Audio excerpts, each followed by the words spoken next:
जी हाँ, good evening everyone. हाँ, class start हो चुकी है। थोड़ा सा क्या हुआ क्या, हाँ, लाइट का इश्यू होने की वजह से क्लास स्टार्ट नहीं हो चुकी थी, अब हो चुकी है। जी हाँ, कैसे हो आप सभी? Good afternoon everyone. Shivani, Gajendra, Chetna, Anil, हाँ, गुड आफ्टरनून। कैसे हो आप सभी? ठीक हो? ठीक हो ना? आवाज आ रही है आप तक? क्या आप तक आवाज आ रही क्या? जल्दी से प्लीज, जल्दी से बताओ, आप तक आवाज पहुंच रही है क्या मेरी? पहुंच रही है कि नहीं पहुंच रही? जल्दी बताओ प्लीज। बहुत वेट किया। हन्ना, गुड। इंतजार की घड़ियां अच्छी होती है, इंतजार के बाद ही पता चलता है ना कि मिलेगा क्या। हाँ, वॉइस आ रही ना? हाँ, बिल्कुल वेट किया आपने, बट क्या करें, अब लाइट नहीं था, वहां मिस्टेक हो गया कुछ, इस वजह से इश्यू हो सकता है। चलो स्टार्ट करें। अपन लास्ट क्लास में क्या पढ़ रहे थे? आईयूसीडी के बारे में पढ़ रहे थे। 1 मिनट में आपके सामने रिवीजन कर देते कि आईयूसीडी होती क्या है। इधर आओ जल्दी। आईयूसीडी 4 प्रकार की बताई थी आपको। कितने प्रकार की बताई भाई? 4। उसमें से शॉर्ट में पढ़े तो 2 टाइप की। तो चलो जल्दी से फटाफट फटाफट कर लो, टाइम नहीं गवाना है, टाइम नहीं गवाना है। चलो,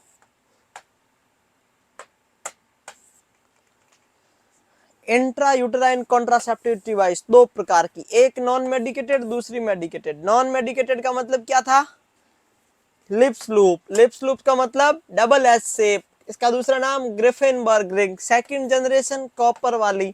थर्ड जनरेशन प्रोजेस्टेरॉन और मिरेना। मिरेने का मतलब लिवोनॉर गैस्ट्रॉल। लिवोनॉर गैस्ट्रॉल ये पढ़ लिया था हमने 2-3 दिन पहले, हो गया दोनों। मिरेना पढ़ लिया। फोर्थ जनरेशन फ्रेमलेस गाइनेफिक्स पढ़ लिया था 4। अब देखो, ये सबसे हल्की है, ये सबसे भारी में आती है। सबसे इफेक्टिव कौन सी होती है? 380 में आती है। कौन सी? हाँ, ठीक है, आवाज आ रही है? हाँ, अब आते हो नेक्स्ट आईयूसीडी। आईयूसीडी क्या काम करती है? हमने पढ़ा था, ये फर्टिलाइजेशन और इम्प्लांटेशन को इनहिबिट करती है, इम्प्लांटेशन को रोकती है।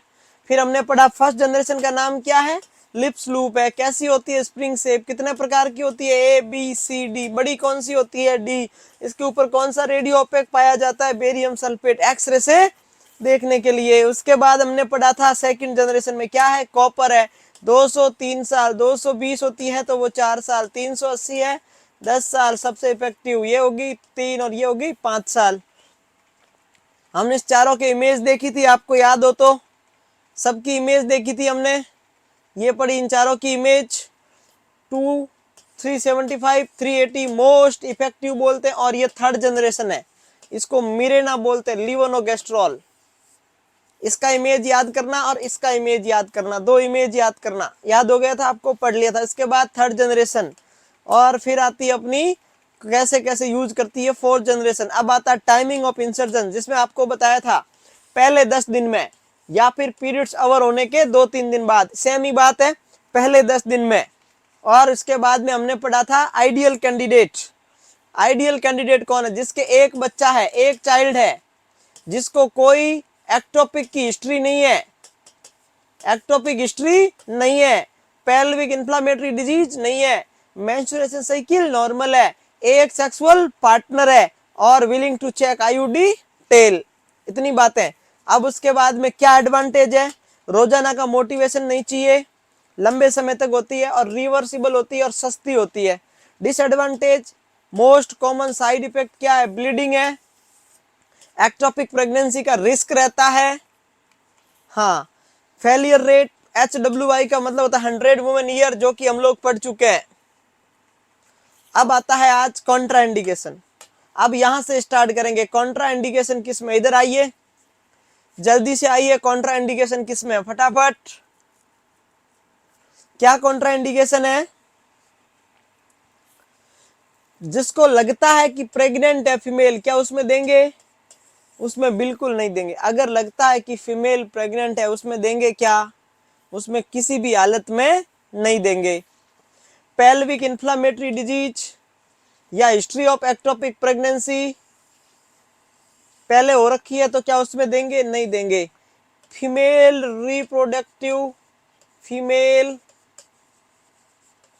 रिप्रोडक्टिव ऑर्गन का कोई कैंसर है तो उसमें हम लोग नहीं देते। वेजाइनल ब्लीडिंग अनडायग्नोस, जिसको बोलते हैं डिसफंक्शनल यूटेराइन ब्लीडिंग, डीयूबी बोलते हैं, उसमें भी हम लोग नहीं देते, है ना।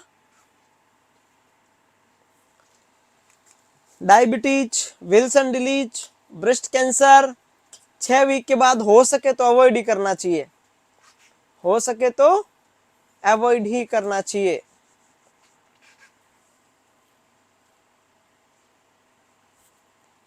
हो गया।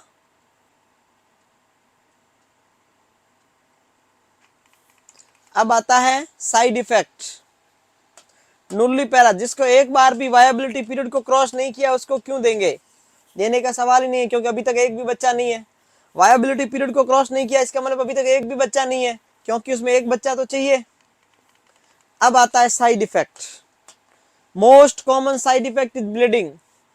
सबसे ज्यादा किससे आता है, इनर्ट से, क्योंकि ये कौन सी होती है, ये फर्स्ट जनरेशन होती है।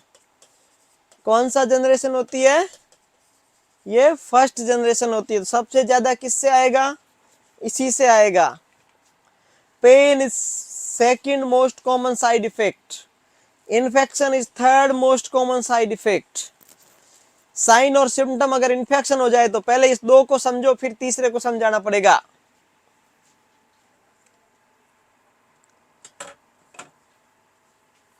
आज लाइट नहीं होने से लेट हुआ, बेवकूफों, खाना खाने से नहीं।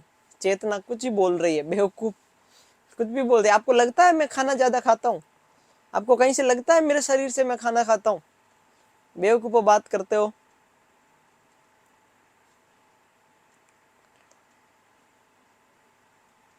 ऐसी बातें मत किया करो जो ऐसी बचकानी लुंज पुंज टाइप की बातें मत किया करो, है ना। अजीबो गरीब चिरकुट बातें नहीं चलेगी यहाँ।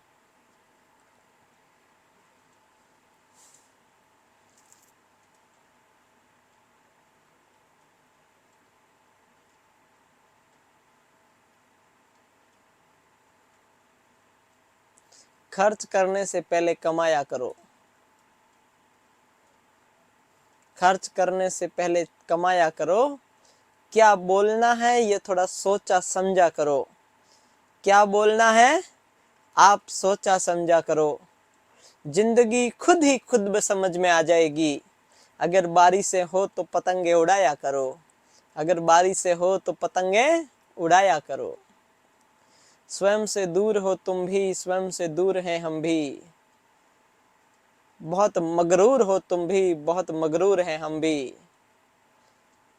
अतः मशहूर हो तुम भी, अतः मशहूर हैं हम भी। नहीं चलेगी ये मशहूरियत, पढ़ाई करनी पड़ेगी।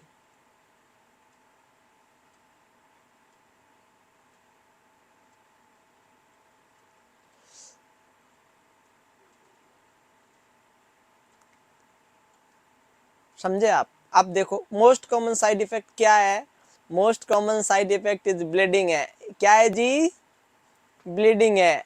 Second most common side effect क्या है, पेन। क्या है, पेन, पेन मतलब दर्द। थर्ड लिखाऊंगा इन्फेक्शन, इन्फेक्शन का मतलब है पेल्विक इन्फ्लामेटरी डिजीज। एक सवाल पूछूं आपको, एक सवाल पूछूं, आप बोलो तो पूछूं कि नहीं पूछूं, बताओ। आप बोलोगे तो पूछूंगा, आप नहीं बोलोगे तो नहीं पूछूंगा। पीआईडी में क्या इंक्लूड नहीं होता है, एक पर्सन है जिसको पेल्विक इन्फ्लामेटरी डिजीज है,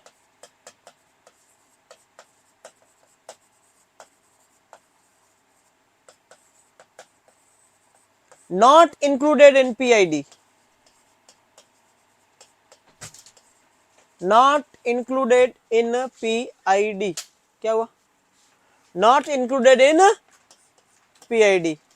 पहला मेट्राइटिस, दूसरा साल्पिंजाइटिस, तीसरा सर्विसाइटिस, फोर्थ कोलपाइटिस, या कोलपाइटिस का दूसरा नाम होता है vaginitis, inflammation of the vagina. बताओ पेल्विक इन्फ्लामेटरी डिजीज में मैं बताऊंगा पढ़ाई कैसे करें, प्लीज अभी पढ़ाई करो ना, मैं बताऊंगा फिर कैसे करें, अभी जो क्लास चल रही है उसका तो बताओ। पेल्विक इन्फ्लामेटरी डिजीज में क्या इंक्लूड नहीं है? मेट्राइटिस का मतलब है inflammation of liver, sorry inflammation of uterus, inflammation of uterus. आप क्या सोच रहे थे, इन्फ्लामेशन ऑफ लीवर? बेवकूफ। हेपेटाइटिस का मतलब होता है इन्फ्लामेशन ऑफ लीवर।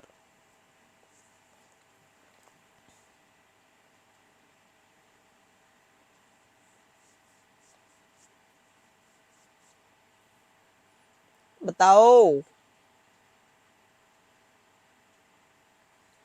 देखो पेल्विक इन्फ्लामेटरी डिजीज में internal organ, vaginal internal organ है, एक्सटर्नल नहीं है, लेकिन फिर भी यूट्रस इंक्लूड है पीआईडी में। फैलोपियन ट्यूब, साल्पिंजाइटिस का मतलब है फैलोपियन ट्यूब, फैलोपियन ट्यूब का इन्फ्लामेशन। साल्पिंग्स का मतलब होता है फैलोपियन ट्यूब, साल्पिंग्स का मतलब होता है फैलोपियन ट्यूब, और फैलोपियन ट्यूब भी पेल्विक पार्ट है। तो पेल्विक इन्फ्लामेटरी डिजीज में फैलोपियन ट्यूब भी आती है, यूट्रस भी आता है, सर्विक्स भी आता है, वेजाइना नहीं आती।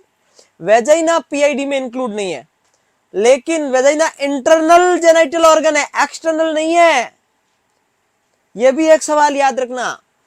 Vagina internal reproductive female reproductive organ है, उसके बावजूद पीआईडी में इंक्लूड नहीं होता। बावजूद इसके इंटरनल रिप्रोडक्टिव ऑर्गन होने के बाद भी ये पीआईडी में इंक्लूड नहीं है, फैलोपियन ट्यूब इंक्लूडेड है। रेखा साहू आपका गलत जवाब हो गया है, डी राइट आंसर है। राइट आंसर क्या है? राइट आंसर डी है। अब तो साइड इफेक्ट पढ़ रहे हैं अपन। तीसरा, पहला ब्लीडिंग पढ़ लिया, दूसरा पेन पढ़ लिया, तीसरा लिखो इन्फेक्शन। पेल्विक इन्फेक्शन मतलब पेल्विक इन्फ्लामेटरी डिजीज मतलब पेल्विक इन्फेक्शन। कहीं पर भी इन्फेक्शन होता है तो आपको कैसे पता चलता है? इन्फेक्शन दो प्रकार का होता है, एक होता है लोकल, एक होता है सिस्टमेटिक। लोकल का मतलब जहां पे हुआ, मान लो मेरे को यहां पे इन्फेक्शन हुआ, अरे मैं सुनाऊंगा रुको रे। अगर यहाँ पे इन्फेक्शन हुआ है तो यहाँ redness, heat, swelling, pain, purulent discharge, drainage, yellow colour, pus, ऐसा आएगा। ऐसा आएगा कि नहीं आएगा? ऐसा आएगा, है ना?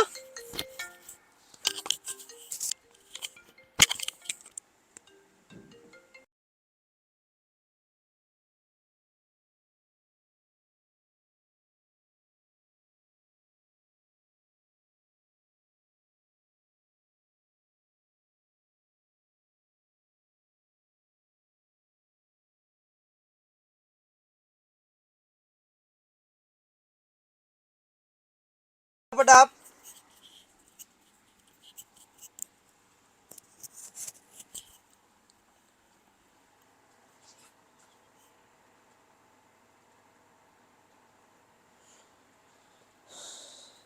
जब कभी इन्फेक्शन होता है, अगर लोकल इन्फेक्शन होगा यहां पर तो यहीं पे आएगा।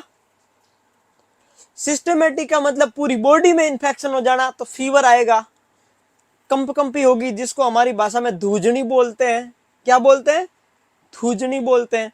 Rigor, chills, fever, nausea, vomiting. अगर एब्डोमेन में कोई इन्फेक्शन होता है तो सबसे लार्जेस्ट मेम्ब्रेन कौन सी होती है? पेरिटोनियम। तो पेरिटोनाइटिस के चांसेस भी रहते हैं अगर इंटरनल से आउटर की ओर अगर कोई इन्फेक्शन स्प्रेड हो जाए तो।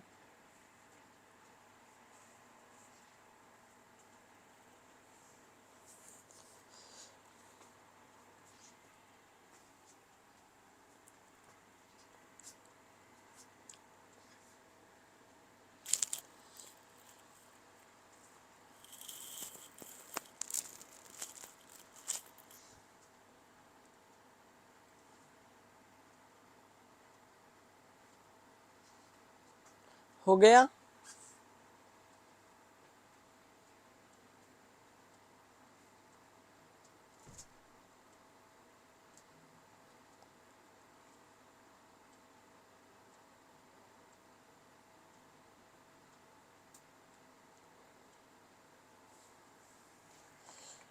Next hormonal contraceptive. तीसरे नंबर पे लिखो, देखो बैरियर पढ़ लिया, आईयूसीडी पढ़ ली, अब तीसरे नंबर पे पढ़ोगे हार्मोनल।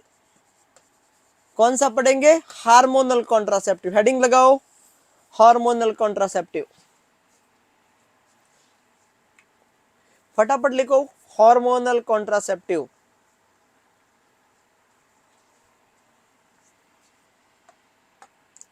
ओरल पिल्स आएगा। हार्मोनल में कौन कौन सा आएगा? जल्दी से ध्यान दो प्लीज, फटाफट ध्यान दो ज्ञानियों।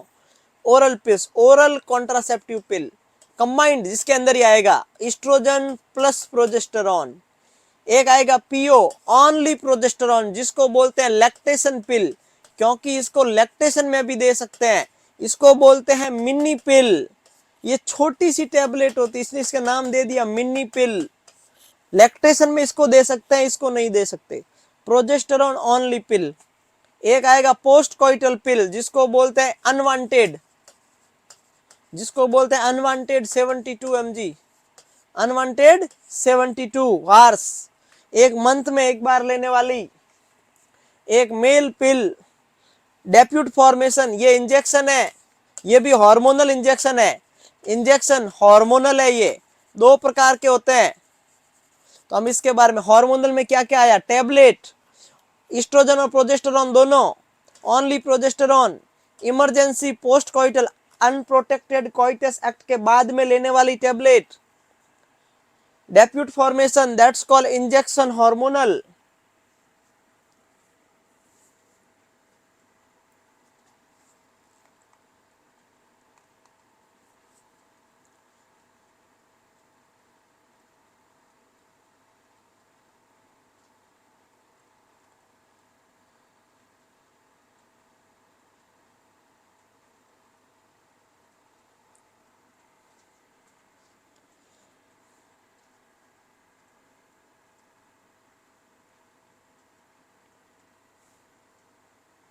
लिस्ट बनाओ फटाफट।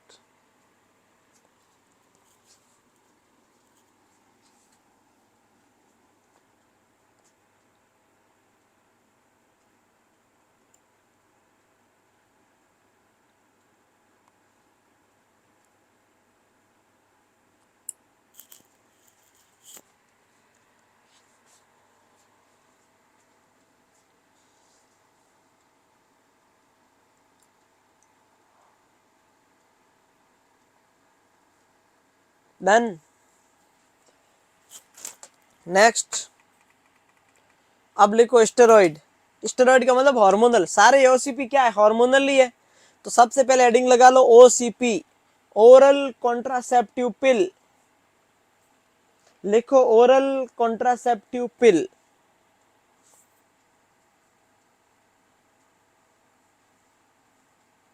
लिखो फटाफट।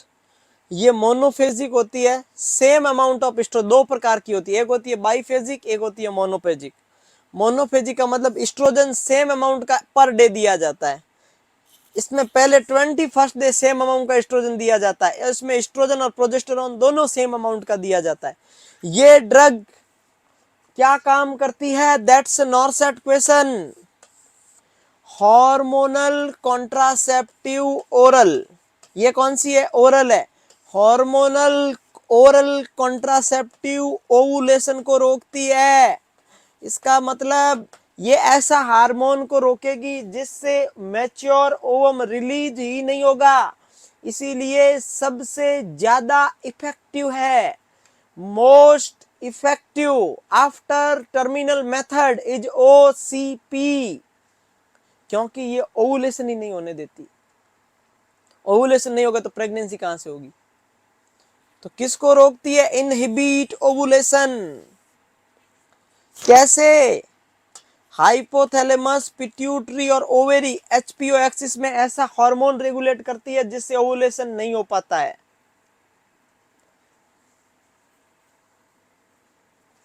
तो ये कीवर्ड है, ये तो बेसिक बात है, ज्यादा याद नहीं करना। ओसीपी कैसी होती है? ओसीपी स्टेरॉइड है, ओसीपी हार्मोनल है। तो नॉन स्टेरॉइड नॉन हार्मोनल कौन है? अपन पढ़ेंगे छाया। अपन क्या पढ़ेंगे? छाया। नॉन स्टेरॉइडल नॉन हार्मोनल पढ़ेंगे अपन छाया के बारे में।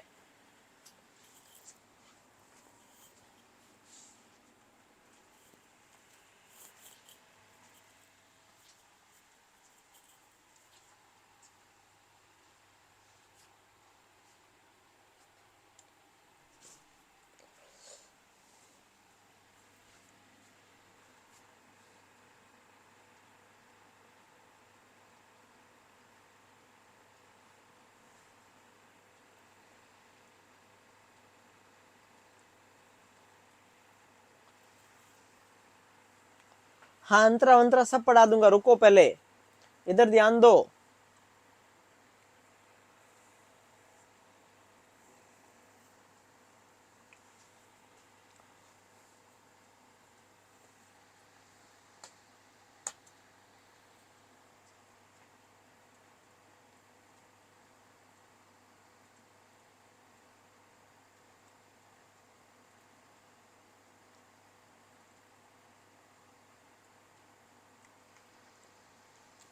न्यूली मैरिड कपल के लिए फर्स्ट चॉइस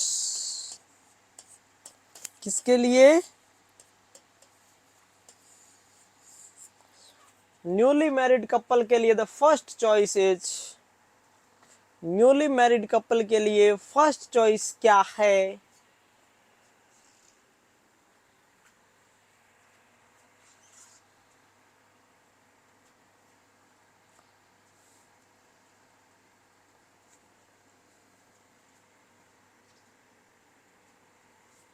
हो गया। अब देखो ये क्या काम करती है, पहले देखो यहां पे मैंने क्या लिखवा दिया। अब इसको और समझना है तो समझ लो, बाकी काम तो हो गया। एग्जाम में जो क्वेश्चन आएगा वो तो हो चुका है, लेकिन इसको अगर समझना है तो और देख लो।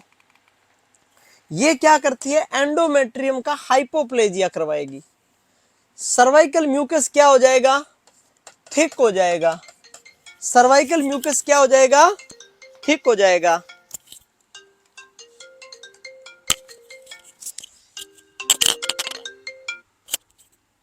हेलो,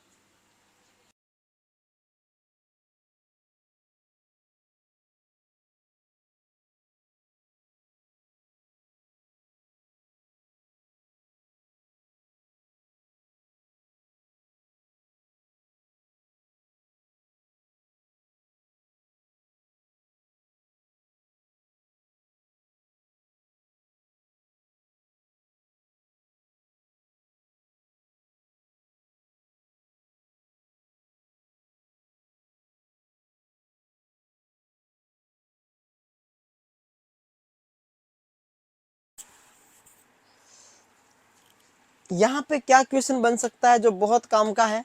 सर्वाइकल म्यूकस को ये क्या कर देती है? थिक कर देती है। और सर्वाइकल म्यूकस को थिक करेगी तो ओवुलेशन के ऊपर अपोजिट इफेक्ट पड़ेगा। ये तो एक बात हो गई, हो गई। कुछ इंपॉर्टेंट था, थोड़ा पार्सल का इश्यू था इसलिए ना। हाँ इधर आओ। अब देखो इधर, अब इसमें 4 ड्रग है। माला एन, इधर ध्यान दो, माला डी, ल्यूटी, यास्मीन। एक बात सुनो, ये याद नहीं रखना, ये याद नहीं रखना, इसके सिर्फ नाम याद रखना है और कुछ भी याद नहीं रखना है। इन दोनों का पूरा बायोडेटा याद रखना है। मैं क्या बोलता हूं? ओरल कॉन्ट्रासेप्टिव पिल 4 प्रकार की होती है। माला N, Mala D, Yasmin, ल्यूटी।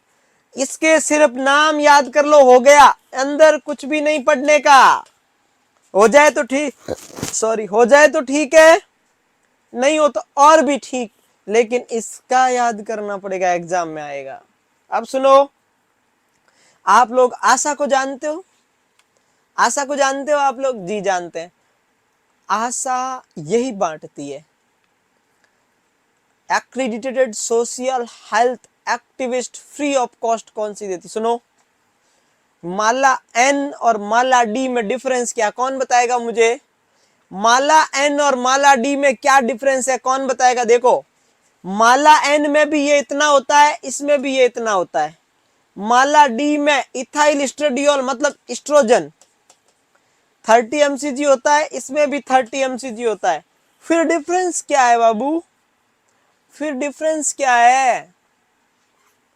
What the difference between Mala N and Mala D?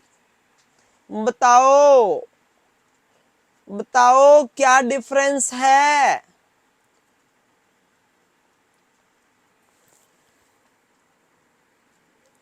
क्या डिफरेंस है माला एन और माला डी में? क्या डिफरेंस है? एन फॉर नील बट्टा सन्नाटा, एन फॉर नील, नील मतलब फ्री। माला डी और माला एन के कंपोजिशन में कोई डिफरेंस नहीं है, बट माला एन गवर्नमेंट की तरफ से फ्री फ्री फ्री मिलती है, माला डी फ्री नहीं मिलती। जिसको माला एन चाहिए वो गवर्नमेंट में जाना, पीएससी सब सेंटर पे जाना, आशा से ले आना, खूब खाना, ठीक है? बीच बीच में छोड़ के खाई तो काम नहीं करेगी। एक दिन टैबलेट भूल गए तो अगले दिन 2 लेनी पड़ेगी, 2 दिन भूल गए तो 1 हफ्ता तक अदर मेथड यूज करना पड़ेगा कंटिन्यूस लेने के बाद भी। एन फ्री है, एन मतलब नील बट्टा सन्नाटा, फ्री ऑफ कॉस्ट, बस। अब होता क्या क्या इसमें?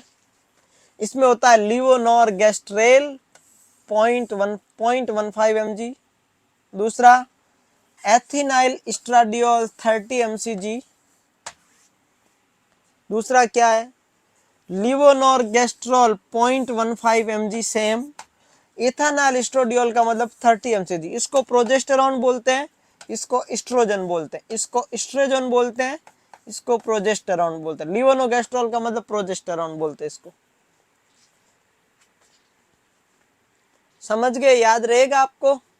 आप सभी ज्ञानी हो तो याद रहेगा, ज्ञानी नहीं हो तो याद ना रहेगा, ज्ञानी न हो तो याद न रहेगा। खाइए सभी, कॉन्ग्रेचुलेशंस, कॉन्ग्रेचुलेशंस, खाइए सभी। हाँ, आगे बढ़ूं? आगे बढ़ूं क्या मैं? क्या मैं आगे बढ़ूं? लिख लिया आपने? कितनी टेबलेट आती है? ये 21 ये 7 टैबलेट आयरन की आती है, 7 टैबलेट आयरन की आती है। हाँ,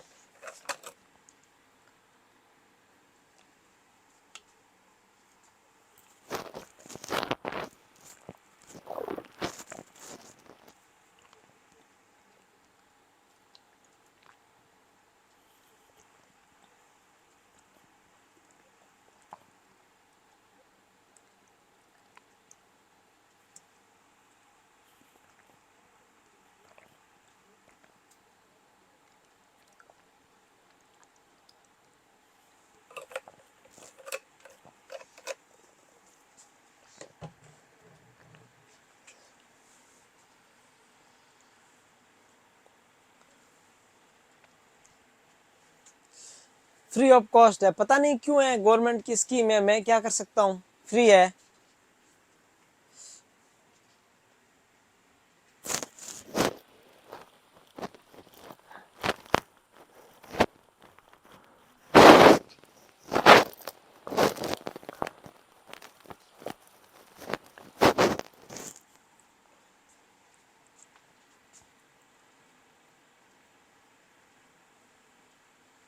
क्या साइड इफेक्ट करेगी मैं बताऊंगा, रुको पहले आप खा लो, बस हो गया।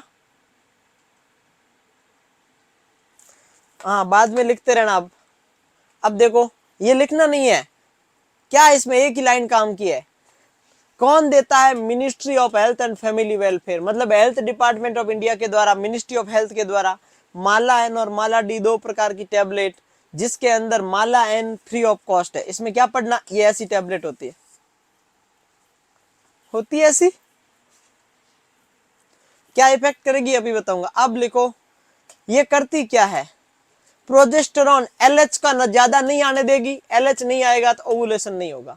एस्ट्रोजन फॉलिकुलोजेनेसिस नहीं होने देगी, फॉलिकुलोजेनेसिस नहीं होगा, फॉलिकुलोजेनेसिस नहीं होगा तो फॉलिकर मैच्योर नहीं होगा, और ये एलएच नहीं होगा तो फिर ओवुलेशन नहीं होगा। दोनों मिलके क्या कर देंगे, प्रेगनेंसी को रोक देंगे। पिल को 5वें दिन से स्टार्ट करना है। कितने दिन से स्टार्ट करना है, 5वें दिन से स्टार्ट करना है। When women forget to take one pill, then next day 2 pill and start for continue course। ये important। अरे सुन लो, मैं कोई सैड नहीं हूँ, बेवकूफ हूँ, इधर ध्यान दो, बातें कर रहे हो।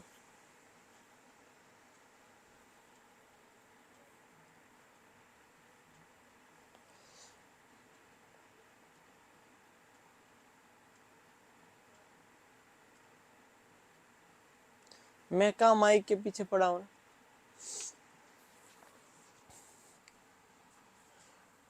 5वें दिन से लेनी है, 21st डे से स्टार्ट, 21 डे ये हो गई, फिर उसके बाद में मेंस्ट्रुएशन पीरियड में भी लेना है। अगर वुमेन, ऐसा सवाल आता है कई बार, एक पिल भूल गई तो नेक्स्ट डे 2 पिल लेनी है और फिर कंटिन्यू अपना सेम कोर्स लेना है।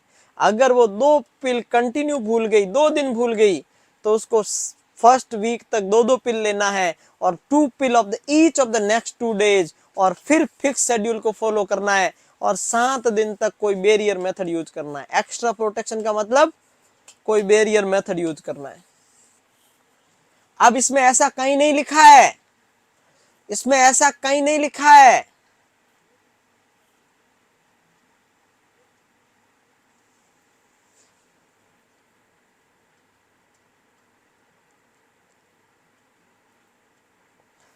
इसमें ऐसा कहीं नहीं लिखा है कि इंटरकोर्स के टाइम ही लेना होता है, इसमें कंटिन्यूस लेना होता है, इसमें कंटिन्यूस लेना होता है। ये बात ध्यान रखना। एक दिन चूक गए तो अगले दिन 2 टैबलेट लेनी है, 2 दिन चूक गए तो फिर आपको 1 वीक तक प्रोटेक्शन लेना है और ये टैबलेट एक्स्ट्रा लेनी है। दोनों सवाल इंपॉर्टेंट है, दोनों ही इंपॉर्टेंट है, लिख लो फटाफट।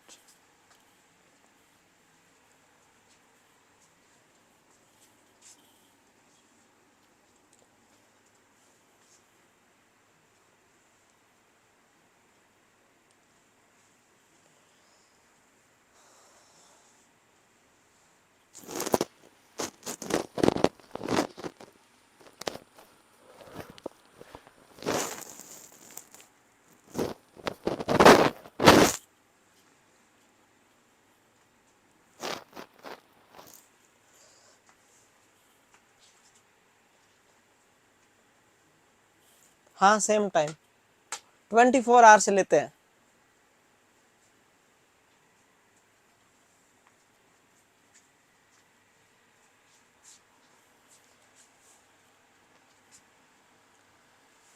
When she missed 2 pill on the first week, continue 2 दिन, जैसे मान लो 1 तारीख, 2 तारीख, 3, 4, 5, 6, 7, इसमें मान लो कंटिन्यू 2 दिन भूल गए। She should take 2 pill on each of the next 2 days। एक दिन भूल गए तो एक दिन 2 पिल्स लेनी है, 2 दिन भूल गए तो 2 दिन लेनी है, और उसके साथ में एक्स्ट्रा 7 दिन तक एक्स्ट्रा मेथड लेना है, क्योंकि हार्मोन इम्बैलेंस हो गया। क्यों, हार्मोनल इम्बैलेंस हो चुका है, तो इसको क्या करना है, जब तक 7 दिन लगेंगे वापस बैलेंस में आने में।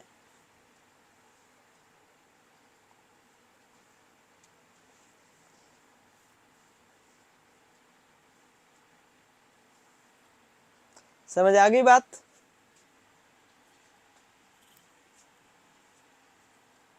ये समझ में आ गई आपके बात, पल्ले पड़ी कि नहीं पड़ी। अब सुनो, अभी तक नहीं पड़ी, मुझे लगता है पड़ी होती तो सभी यहां पर देते। यही काम का पॉइंट है। अगर कोई वुमेन एक दिन भूल गई तो अगले दिन कितनी लेनी है, 2, और then continue for course, remaining course. अगर कोई एक वीक में 2 दिन भूल गई तो उसको 2 दिन तक 2 टैबलेट लेनी है और 7 दिन तक एक्स्ट्रा मेथड यूज करना है।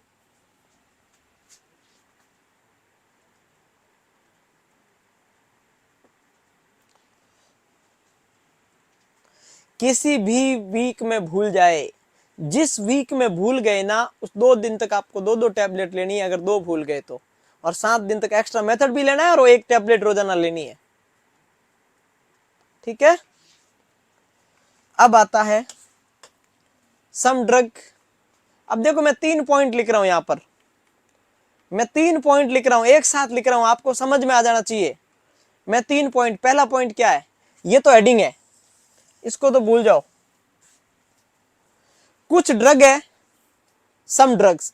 पहला point, point A, decrease the effect of OCP. Decrease the effect of OCP. कुछ ड्रग आप खाओगे, अब मेरी बात सुनो, हाँ, पैकेट को डिस्कार्ड करना जरूरी नहीं, अगर आपको याद रहता है सही। आपको पैकेट में इतनी टैबलेट क्यों होती है, ताकि काउंटिंग मिस्टेक नहीं हो। काउंटिंग मिस्टेक, अगर आप काउंट कर सकते हो तो ठीक है, नहीं तो पैकेट को डिस्कार्ड करो, फिर नया स्टार्ट करो, जो जितनी ले चुके हैं उसको फेंक दो, फिर उससे स्टार्ट करो। और अगर आप चाहते हो कि नहीं हमें याद है, तो फिर पैकेट को सेम रखो। पैकेट सिर्फ चेंज करने का मकसद है कि आपकी काउंटिंग मिस्टेक नहीं हो, क्योंकि कई दिन आपने नहीं लिया तो फिर प्रॉब्लम हो जाएगी। अगर पूजा पूजी अगर 2 दिन से ज्यादा भूल गए तो फिर तो वाह, बैरियर मेथड यूज करते रहो, ऐसा काम ही मत करो, फिर बैरियर मेथड ही रखो। अगर आप रोजाना भूल सकते हो तो फिर मत इसके भरोसे मत रहना, प्रेगनेंसी हो जाएगी फिर तो। ऐसे भूलोगे तो फिर कैसे चलेगा, ये तो हार्मोनल टैबलेट है। 2 दिन आपने नहीं लिया, 3 दिन नहीं लिया, 4 दिन नहीं लिया, हार्मोन इंबैलेंस हो गया, आप भरोसे बैठे हो कि नहीं प्रेगनेंसी नहीं होगी, और उधर ओवुलेशन हो गया। अब चेतना भी यही पूछ रही है, 2 दिन से ज्यादा भूल गए तो फिर टैबलेट भी लेते रहो, बैरियर मेथड भी यूज करते रहो, तो इससे अच्छा यही है ना, बैरियर ही करो। क्यों टैबलेट खा रहे हो, टैबलेट के बहुत साइड इफेक्ट है। हाइपरटेंशन में नहीं खानी, लीवर डिजीज में नहीं खानी, गॉल ब्लैडर में नहीं खानी, स्मोकिंग में नहीं खानी, हाइपर कार्डियक डिजीज में नहीं खानी, थ्रोम्बो एम्बोलिज्म में नहीं खानी। फिर तो सिर्फ बैरियर यूज करो ना, फिर क्यों दिक्कत ले रहे हो दोनों। रोजाना भूलोगे तो काम ही नहीं करेगी ये तभी काम करती है जब आप रेगुलर लेते हो, चाहे इंटरकोर्स हो या नहीं हो, लेकिन लेना रेगुलर है।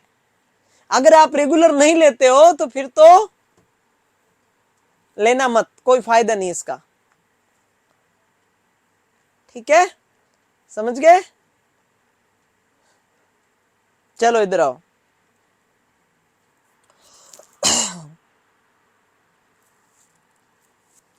फिर बेचारे टैबलेट बनाने वाले को बोलोगे सर टैबलेट सही नहीं दी, क्लेम करोगे, ये कैसे हो गया। इसीलिए प्लीज, मैं 3 वर्ड बोल रहा हूं, इधर आए। कितने वर्ड है, 3। पहला, एक से ओसीपी का इफेक्ट कम होता है। दूसरा वेडिंग क्या है, ड्रग का इफेक्टिवनेस कम होता है। तीसरा क्या है, ओसीपी का एक्शन बढ़ता है। अब एक बात बताओ, ओसीपी क्या है, 1 मिनट में बात खत्म कर दूं मैं। ओसीपी क्या है, ओसीपी स्टेरॉइड हार्मोनल है, स्टेरॉइड है। तो ये और ये एक दूसरे का अपोजिट है, और ये बीच में ऐसे ही डाल दिया मैंने।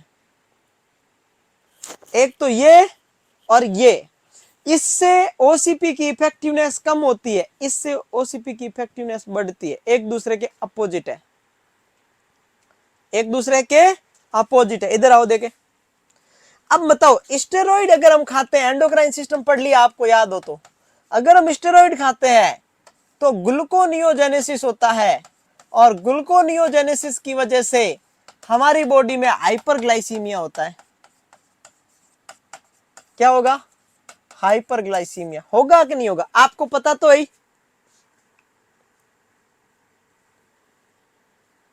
सुनो, हाँ विजय कुमार, मैं बता दूंगा।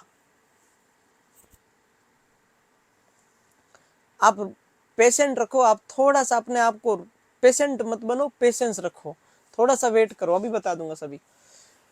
Decrease the effect of OCP, ये सवाल आ सकता है। अगर मरीज को रिफाम्पिसिन चल रही है तो क्या करना पड़ेगा, आपको अलग से बैरियर मेथड यूज करना पड़ेगा, क्योंकि ओसीपी काम नहीं करेगी। अगर कीटाकेनाजोल क्या है, कीटाकेनाजोल एंटी फंगल है, अगर ये चल रही है तो भी क्या करती है, स्टेरॉइड का लेवल कम कर देती है। तो भी आपको क्या करना, कीटाकेनाजोल देते हैं कुशिंग सिंड्रोम में, तो याद कर लो, ये क्या करेगी, स्टेरॉइड के लेवल को कम करेगी। इसका मतलब ओसीपी इफेक्टिव नहीं होगी। ग्रेसियोफुल्विन क्या है, एंटी फंगल है, टीनिया कैपिटिस की ड्रग ऑफ चॉइस है। हेड में फंगल इन्फेक्शन होता है, टीनिया कैपिटिस उसकी ड्रग ऑफ चॉइस है। ये चलेगी तो भी ओसीपी का इफेक्ट कम हो जाएगा। नेविरापिन, रिटोनोविर, एपिवेरेनेज, ये तीनों एंटी रिट्रोवायरल है, ये एंटी एड्स ड्रग है। ये ड्रग चलती है, किसी मरीज को मान लो एड्स है और वो अगर लेना चाहता है तो काम नहीं करेगी ओसीपी, उसको और मेथड यूज करना पड़ेगा। बारबिट्यूरेट और एंटीबायोटिक, एंटीबायोटिक भी इसका क्या करती है, सीरम लेवल को कम कर देती है। एंटीबायोटिक चलेगी तो भी क्या करना, ओसीपी काम नहीं करेगी। बारबिट्यूरेट मतलब फिनोबार्बिटोन, कौन सा बारबिटोन, फिनोबार्बिटोन, ये चलेगी तो भी काम नहीं करेगी, कम करेगी मतलब। तो सवाल आएगा, मरीज को रिफाम्पिसिन चल रही है, ओसीपी के ऊपर क्या फर्क पड़ेगा। आप बोलोगे सर रिफाम्पिसिन चल रही है तो हम लोग अदर मेथड यूज करेंगे, क्योंकि रिफाम्पिसिन ओरल कॉन्ट्रासेप्टिव पिल के एक्शन को कम करती है, याद करती है। समझ में आई बात। क्या है पहली drug, rifampicin. Rifampicin bactericidal, orange colour urine secretion, orange colour body secretion, bactericidal hepatotoxic flu like symptoms. 450 mg according to WHO TB में देते हैं। बैक्टीरियोसिडल फर्स्ट लाइनर ड्रग है ये। अगर किसी मरीज को टीबी है अगर दे रहे हो तो आपको ओसीपी के साथ में अदर मेथड यूज करना है। नंबर 2, कीटाकेनाजोल एंटी फंगल है, शैम्पू भी आता है, टेबलेट भी आती है। कुशिंग में भी कीटाकेनाजोल देते हैं क्योंकि स्टेरॉइड को लेवल को कम करती है। तीसरा, ग्रेसियोफुल्विन, आपके हेड में जिसको बोलते हैं टीनिया कैपिटिस इन्फेक्शन होता है, उसकी ड्रग ऑफ चॉइस है ग्रेसियोफुल्विन। नंबर 4 पे आता है नेविरापिन, न्यूक्लियोसाइड एंटी रिट्रोवायरल ड्रग के रूप में जानी जाती है, जो सिंगल डोज दी जाती है एड्स में, प्रिवेंटल ट्रांसमिशन रोकने के लिए एड्स मदर से बेबी में, जिडोविडिन और नेविरापिन दोनों। उसके बाद में एफिवेरानेज, रिटोनोविर, उसके बाद में फिनोबार्बिटोन जो कि non benzodiazepine anti epileptic drug है। फिनोबार्बिटोन नियोनेटल सीजर की ड्रग ऑफ चॉइस मानी जाती है, नियोनेटल सीजर की ड्रग ऑफ चॉइस मानी जाती है। और एंटीबायोटिक चाहे टेट्रासाइक्लिन हो, चाहे डॉक्सीसाइक्लिन हो, चाहे कोई भी हो, अगर चल रही है तो ओसीपी का एक्शन क्या हो जाता है, कम हो जाता है।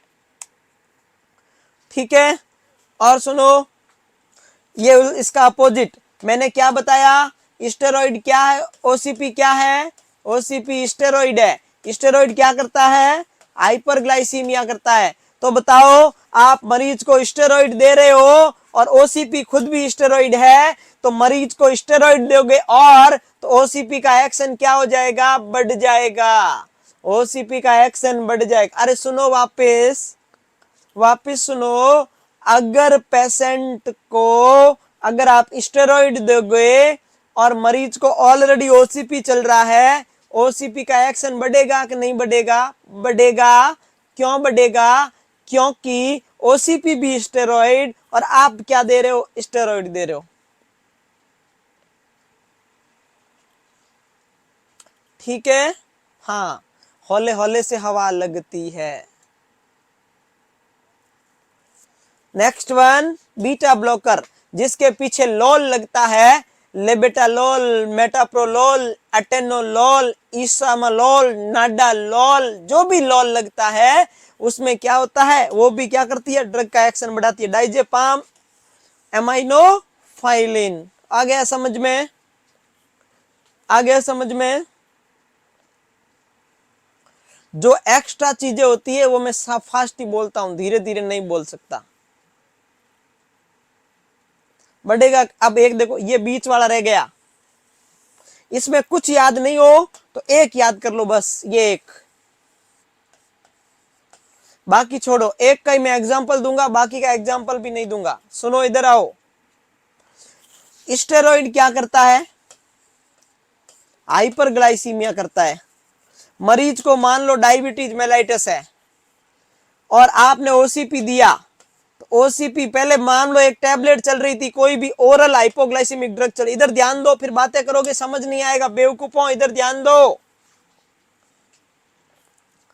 मरीज को ओरल हाइपोग्लाइसेमिक ड्रग चल रही है, मतलब मरीज को डायबिटीज है, तो ये चल रही है कोई भी, मान लो एक चल रही है ग्लिमेप्राइड एग्जाम्पल, और मरीज ले रहा है ओसीपी, अब पहले मरीज का ब्लड शुगर इससे कंट्रोल हो रहा था, लेकिन मरीज ने ओसीपी लेना शुरू कर दिया। ओसीपी है स्टेरॉइड, स्टेरॉइड हाइपरग्लाइसीमिया करता है। तो बताओ क्या अब ये ग्लिमेप्राइड पहले 1 mg चल रही थी, तो क्या 1 mg से शुगर कंट्रोल होगी? अरे नहीं होगी, क्योंकि आपने ओसीपी लेना शुरू कर दिया और ओसीपी ब्लड शुगर लेवल को बढ़ाते हैं। ओसीपी ब्लड शुगर लेवल को बढ़ाते हैं। तो क्या समझोगे? ओरल हाइपोग्लाइसेमिक ड्रग का एक्शन क्या हो जाता है? कम हो जाता है। Effectiveness of the some drug are decrease due to OCP. कौन कौन सी ड्रग? एक याद कर लो, ओरल हाइपोग्लाइसेमिक ड्रग, बाकी नहीं करो तो चलेगा। ओरल एंटीकोगुलेंट कौन सी होती है? Warfarin, aspirin, acetyl salicylic acid. समझ आ गया? समझ आ गया आपको?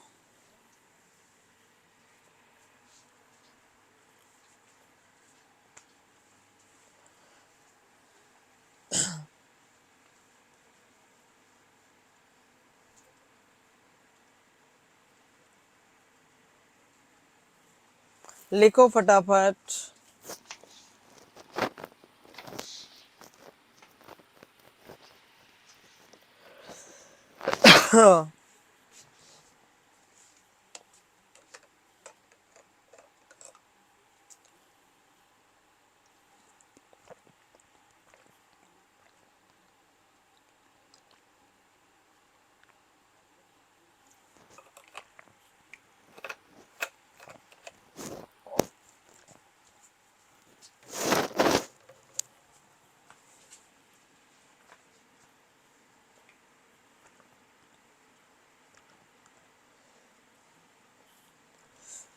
सेकंड लाइन रिपीट करो सर।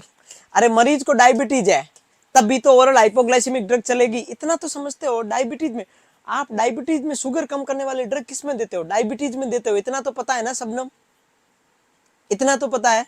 तो मरीज को ओरल हाइपोग्लाइसेमिक ड्रग चल रही है और ऊपर से आपने स्टेरॉइड दे दिया। तो पहले कोई शुगर की टेबलेट से शुगर कवर हो रही थी, स्टेरॉइड क्या करेगा? शुगर बढ़ाएगा। तो इस ड्रग का एक्शन अपने आप ही कम हो गया। अब ड्रग इसकी डोज बढ़ानी पड़ेगी, इसकी डोज बढ़ानी पड़ेगी। समझ में आ गया?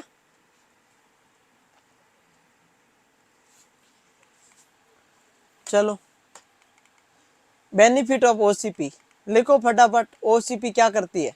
जल्दी लिखो, क्या फायदे? बहुत फायदे हैं ओसीपी के।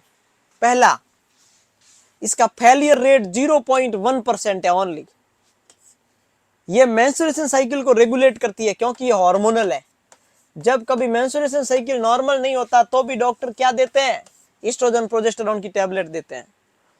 ओवेरियन कैंसर से प्रिवेंट करती है। एंडोमेट्रियम, अगर आप दोनों दोगे, एस्ट्रोजन और प्रोजेस्टेरोन दोनों दोगे, तो एंडोमेट्रियम कैंसर से प्रिवेंट करेगी। सिर्फ एस्ट्रोजन दोगे तो एंडोमेट्रियम का कैंसर होगा। तो ओवेरियन कैंसर से प्रिवेंट करती है। अगर कम डोज दोगे तो ठीक है, लिपिड के साथ में एडजस्ट हो जाएगी। ब्रेस्ट का कैंसर नहीं है तो काम की है, कैंसर में कॉन्ट्रा इंडिकेटेड है। बिनाइन ग्रोथ का मतलब होता है non malignant cancer, only benign. Benign का मतलब ऐसे ही लंप बन गया, तो हार्मोन सही होगा तो ब्रेस्ट में से लंप हट जाएगी। लेकिन ज्यादा दोगे तो कैंसर हो सकता है। अगर आप कैंसर हो रखा तो फिर नहीं देना है।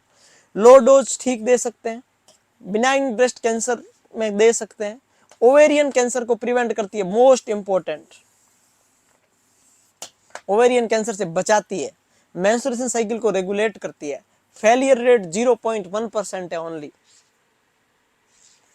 एक बात बताओ मेरे को, एक टैबलेट आती है जिसका नाम है रिजेस्टेरॉन, ये भी क्या है? एक हार्मोनल टैबलेट है। ये क्या काम की है बताना?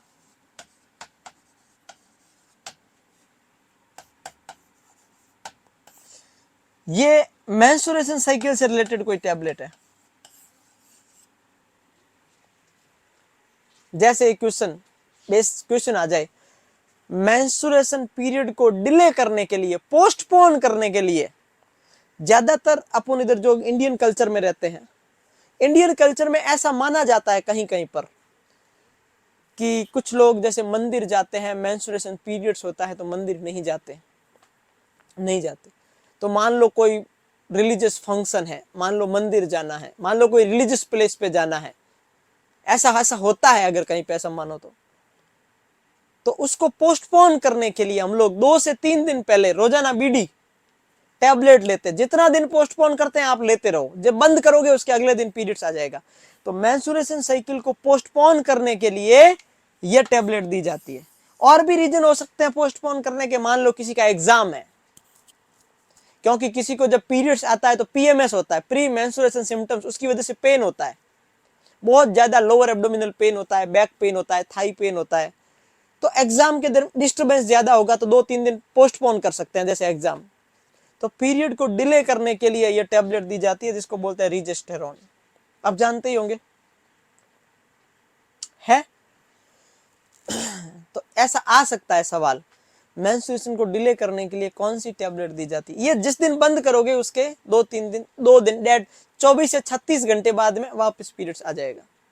ये पेन को भी रिलीव कर देती है, हार्मोन को रेगुलेट करती है, तो ये क्या कर देती है, पेन को रिलीव कर देती है। ये भी सही बात है।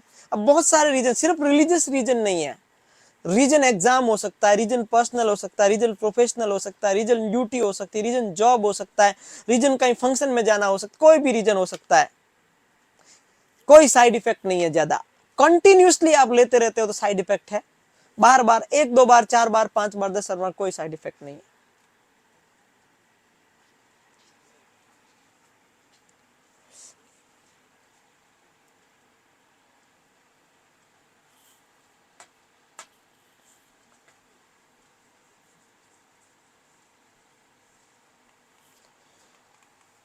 कॉन्ट्रा इंडिकेशन क्या है?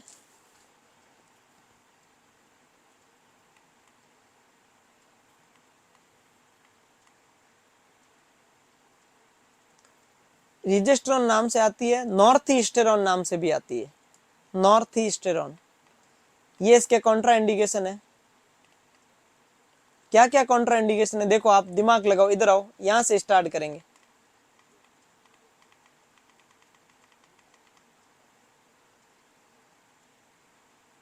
ये कॉन्ट्रा इंडिकेशन लिखो आप, जल्दी से लिखो। देखो सबसे मोस्ट कॉमन कॉन्ट्रा इंडिकेशन, इसके आगे स्टार लगा देना। मरीज को डीवीटी है, थ्रोम्बोसिस है, एम्बोलिज्म है, उसकी कोई हिस्ट्री भी है, तो किसी भी हालत में नहीं देना है। हाइपरटेंशन है, स्ट्रोक है, कोई माइग्रेन का हेडेक है, नहीं देना है। ब्रेस्ट का कैंसर है, नहीं देना है। कोई जेनेटिल ऑर्गन का कैंसर है, नहीं देना है। ऑलरेडी हाइपरलिपिडीमिया है, ऑलरेडी हाइपरलिपिडीमिया मतलब लिपिड का लेवल ज्यादा है। स्टेरॉइड क्या करेगा? स्टेरॉइड किसका बना होता है? कोलेस्टेरॉल का। तो ओसीपीपी में क्या है? कोलेस्टेरॉल है। तो अगर आप दोगे तो लिपिड का लेवल और बढ़ेगा, और प्रेगनेंसी में तो देने का सवाल ही नहीं है, प्रेगनेंसी में तो देने का सवाल ही नहीं है। हाइपरलिपिडीमिया समझ में आ गया, जेनाइटल कैंसर समझ में आ गया, ब्रेस्ट कैंसर आ गया, hypertension, stroke, thromboembolism, circulatory, cardiovascular disease बोलते हैं इसको।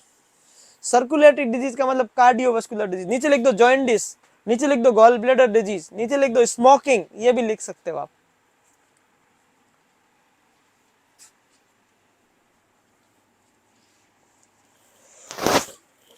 जल्दी लिखो रे।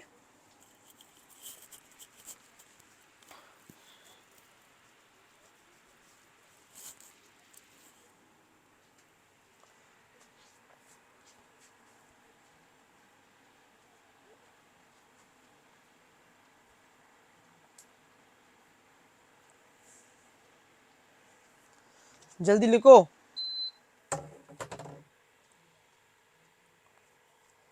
ये मंजू चौहान क्या लिख रही है बार बार, पता ही नहीं चलता कुछ भी।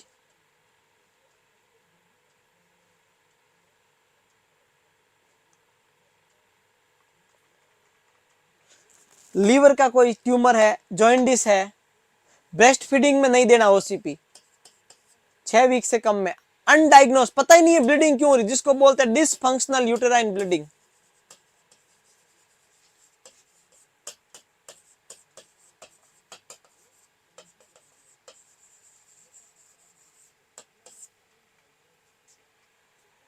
चालीस साल की एज ज्यादा है तो ऑलरेडी रिस्क रहता है किसका? थ्रोम्बोएम्बोलिज्म का रिस्क रहता है, थ्रोम्बोसिस का रिस्क रहता है या हाइपरटेंशन का रहता है। स्मोकिंग, गॉल ब्लैडर की disease, diabetes, migraine, nursing mother, nursing mother का मतलब लैक्टेटिव मदर,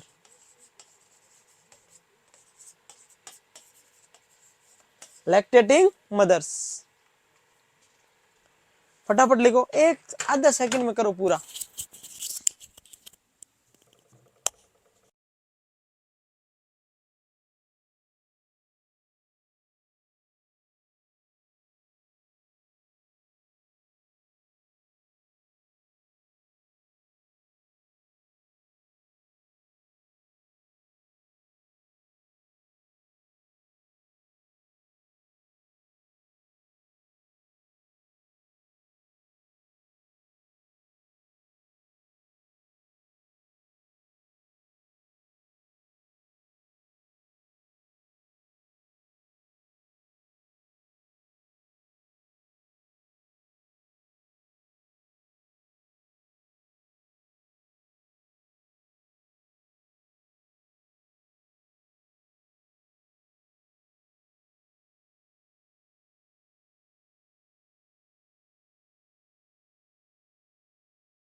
हो गया? क्या बोल रहे, पता नहीं कौन सी भाषा बोल रहे, हमें तो कुछ समझ में नहीं आ रहा। और जब समझ में नहीं आए तो बोलना जरूरी है। साइड इफेक्ट लिखो, कोरोनरी आर्टरी डिजीज। सीएडी का मतलब क्या होता है? कोरोनरी आर्टरी डिजीज, मतलब कोई हार्ट की कोई बीमारी है, चाहे एंजाइना है, चाहे एंजाइना पेक्टोरिस, चाहे मायोकार्डियल इन्फाक्शन, चाहे हाइपरटेंशन, उसमें ऑलरेडी कोई डाउट है उसको नहीं करना है। थ्रोम्बोसिस, हाइपरटेंशन, जिसका increase the risk of cervical and breast cancer का जिसको रिस्क है, ओवेरियन कैंसर में दे सकते हैं, सर्विक्स और ब्रेस्ट कैंसर में नहीं दे सकते। फंगल वेजिनाइटिस, फंगल ग्रोथ जिसमें होती है, जिसको बोलते हैं कैंडिडाइल वेजिनाइटिस, मतलब मोनालियासिस वेजिनाइटिस, पता ही है आपको। कैंडिडा एल्बिकेंस की वजह से होता है, उसको बोलते हैं फंगल वेजिनाइटिस। किसकी वजह से होता है? यीस्ट इन्फेक्शन होता है, ये कैंडिडा एल्बिकेंस की वजह से होता है, उसमें नहीं देते, और ज्यादा फंगस की ग्रोथ होगी। हेडेक, माइग्रेन में नहीं देना है। ये और क्या करती है? ये सर्वाइकल म्यूकस को थिक करती है, वजाइना को ड्राई करने में हेल्प करेगी, तो उसकी वजह से सेक्सुअल एक्टिविटी डिक्रीज हो जाए, सेक्सुअल डिजायर डिक्रीज हो जाएगी, डिक्रीज लिबिडो। प्रोजेस्टेरॉन क्या करता है? वजाइना को ड्राई करता है। ल्यूकोरिया होगा, ल्यूकोरिया कौन करवाता है? Excessive cervical mucus secretion due to oestrogen. सवाल आएगा, ओरल कॉन्ट्रासेप्टिव पिल में क्या क्या होता है? ओरल कॉन्ट्रासेप्टिव पिल में एस्ट्रोजन की वजह से तो ल्यूकोरिया होता है, और प्रोजेस्टेरॉन की वजह से ड्राइनेस ऑफ वजाइना होता है। दोनों का अलग अलग काम है, दोनों मिलके सही कर देते हैं, दोनों मिलके सही कर देते हैं। वेट गेन किसकी वजह से? प्रोजेस्टेरॉन। एनाबॉलिक इफेक्ट क्या करता है? छोटे छोटे माइक्रो पार्टिकल को जोड़ के बड़ा पार्टिकल बना। देखो, मेटाबॉलिज्म दो प्रकार का होता है। मेटाबॉलिज्म का मतलब होता है आपकी डेली नीड पूरी कर पाना, अकॉर्डिंग टू नीड आपकी बॉडी में पूरा। एक होता है कैटाबॉलिज्म और एक होता है एनाबॉलिज्म।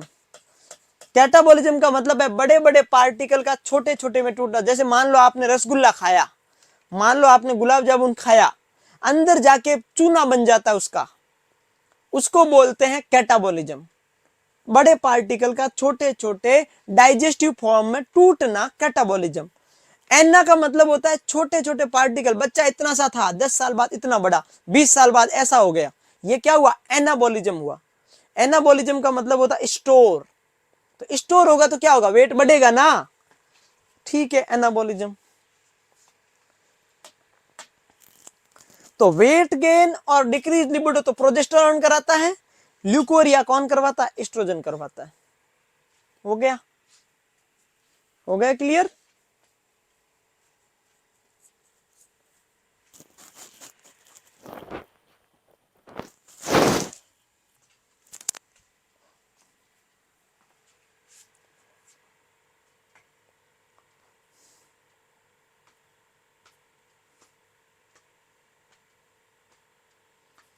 आगे बढ़ू?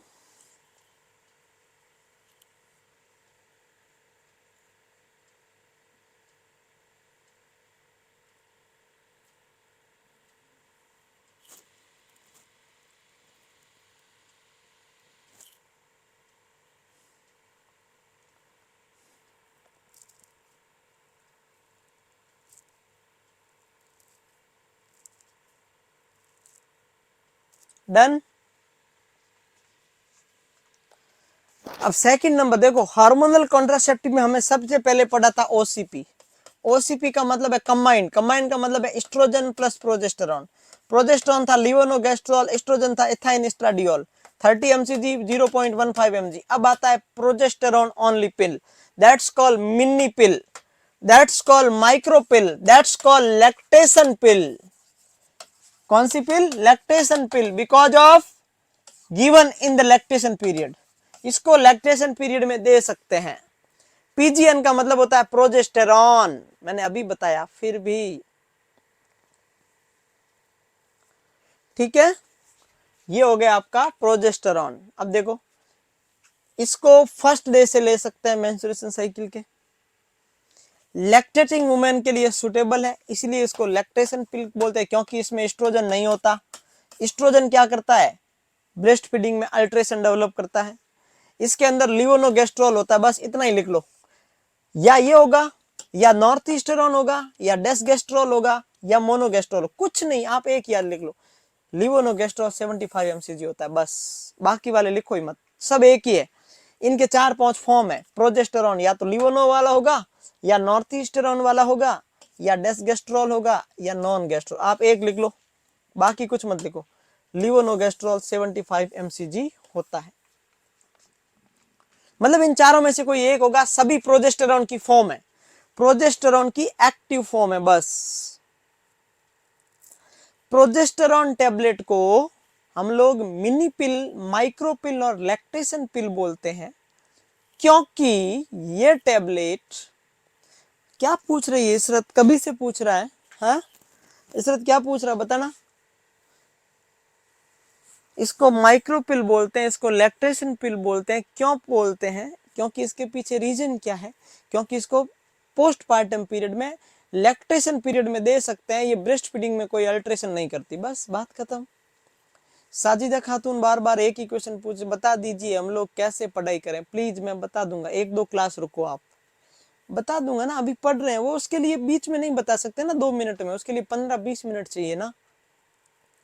मैं कल की क्लास में बता दूंगा, ठीक है, कैसे पढ़ाई करना है, मैं आपको कल की क्लास में बता दूंगा, प्लीज श्योर प्रॉमिस, कल की क्लास में बता दूंगा। अब 2 मिनट में नहीं बता सकते ना आपको, उसके लिए सही से आपको मैप बना के बताना पड़ता है कि आपको ऐसे पढ़ाई करनी है। तो इसलिए please be aware, be motivated. समझदार हो आप लोग, तो समझदार हो तो थोड़े समझदार बन के रहो ना। कल बता दूंगा। इज्जत का डाउट है, रिपीट करो, मैंने कर दिया रिपीट, है ना। मुझे पता है कब बनाना है, क्योंकि बताना भी तो कैसे होता है ना, 1-2 मिनट में नहीं बता सकते ना।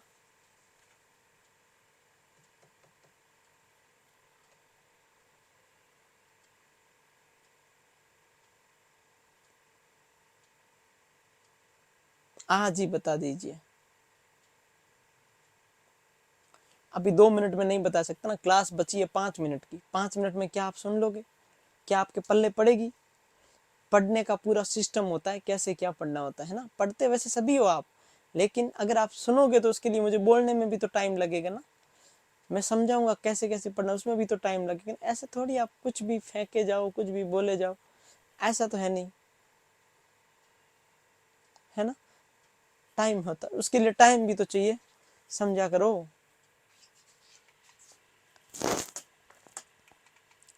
Post coital pill is very important.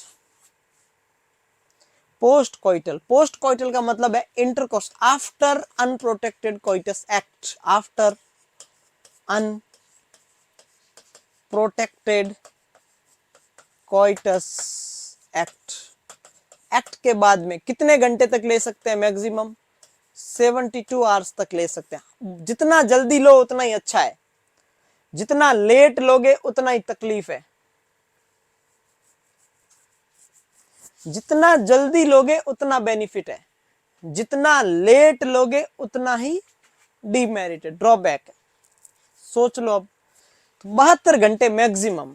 Morning after का मतलब कुछ भी इंसिडेंट हुआ सुबह उठते ही ले लो भाई, ऐसा है। मॉर्निंग आफ्टर मतलब सुबह हुई है ना तो सुबह होते ही ले लो, इसने नाम दे दिया मॉर्निंग आफ्टर पिल। ज्यादा से ज्यादा 72 घंटे के अंदर अंदर लेनी है। कितने घंटे के अंदर लेनी है नैना? 72 घंटे के अंदर लेनी है। कौन सी टैबलेट होती है इसमें?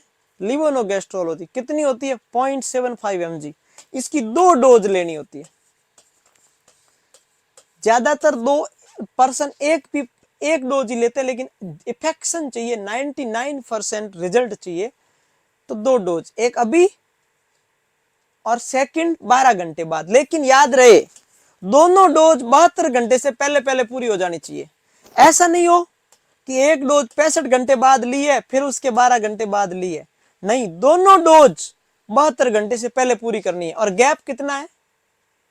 12 आवर्स का। एक अभी ले लो, एक शाम को ले लो, लेकिन 12 घंटे का गैप है। दोनों डोज को 72 घंटे से पहले पूरा करना है। कौन सी होती है? लिवोनोगेस्ट्रोल।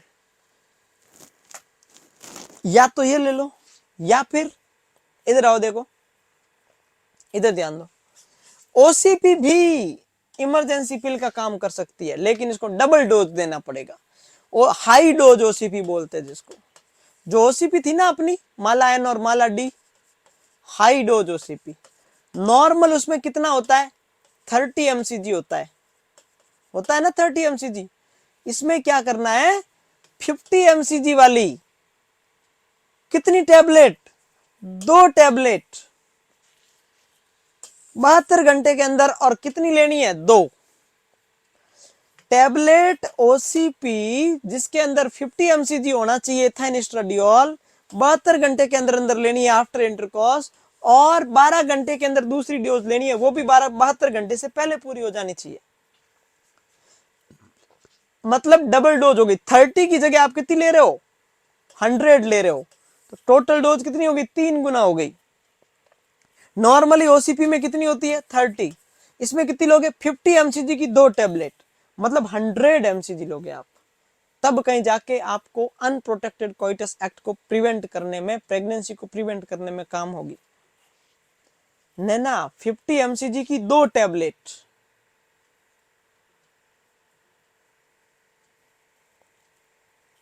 mcg की 2 टैबलेट। या ये नहीं लो तो एक और है, मिफिप्रिस्टोन इज वेरी इंपॉर्टेंट। बहुत काम की टैबलेट जो आप लोगों ने पहले पढ़ी होती, नहीं पढ़ी होगी तो मुझे नहीं पता।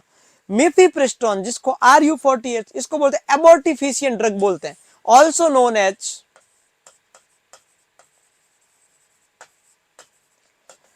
एबॉर्टिफिशिएंट ड्रग। अभी समझाऊंगा एबॉर्टिफिशिएंट ड्रग क्या होती है। इसको भी 72 आवर्स में लेनी है। Failure rate 1%। अब एक और है, इमरजेंसी में एक बच गई। बताओ क्या बच गया? ये इमरजेंसी में आता है, ये इमरजेंसी में आता है, ये इमरजेंसी में आता है। बताओ एक बच गई, कौन सी बच गई? एक इमरजेंसी में बच चुकी है। बताओ क्या सवाल आएगा? Which one is not included in emergency contraceptive. तो सुनो एक बात, ओसीपी डबल डोज इमरजेंसी में आती है, अनवांटेड 72 आती है, मिफेप्रिस्टोन आती है, IUCD with in 4 to 5 days आती है। सवाल कोई और आएगा एक, वो नहीं आती है। क्या समझे? ये 4 चीजें। सवाल क्या आएगा? Which one is not included in emergency contraceptive. Emergency contraceptive में आईयूसीडी आती है, सब एक को छोड़ के, हार्मोनल को छोड़ के, थर्ड जनरेशन को छोड़ के सारी की सारी आईयूसीडी इमरजेंसी कॉन्ट्रासेप्टिव में आती है। तो सवाल बन गया, बाकी इसके अलावा सारे नहीं, कोई भी नहीं आता। अब ये क्या है, अब इसके बारे में आपको समझाना है, फिर अपनी क्लास करते हैं खत्म। इसके बारे में समझा दे, इसके बारे में समझा दूं, बात खत्म करो। ये लिख लिया, इसके बारे में समझाता हूं, रुको। मिफिप्रिस्टोन क्या है, बेसिक बात सुनो। ये तो सबको समझ आ गया। अब देखो मिफिप्रिस्टोन क्या है। एमटीपी किट नाम सुना, एक टैबलेट का किट आता है, ये लो एक किट जिसमें 5 टैबलेट होती है, ये लो 5। लेस देन 64 डेज की प्रेगनेंसी को टर्मिनेट करने के लिए, termination of the less than 64 days of pregnancy.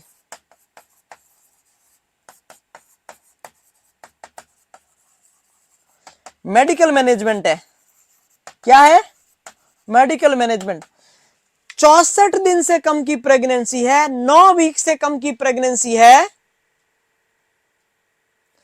9 week से कम की प्रेगनेंसी है, तो डॉक्टर कभी भी उसको ऑक्सीटोसिन नहीं लगाएगा, कभी भी उसको डीएनसी नहीं करेगा। डॉक्टर सबसे पहले ये टैबलेट देगा जिसका नाम है एमटीपी किट।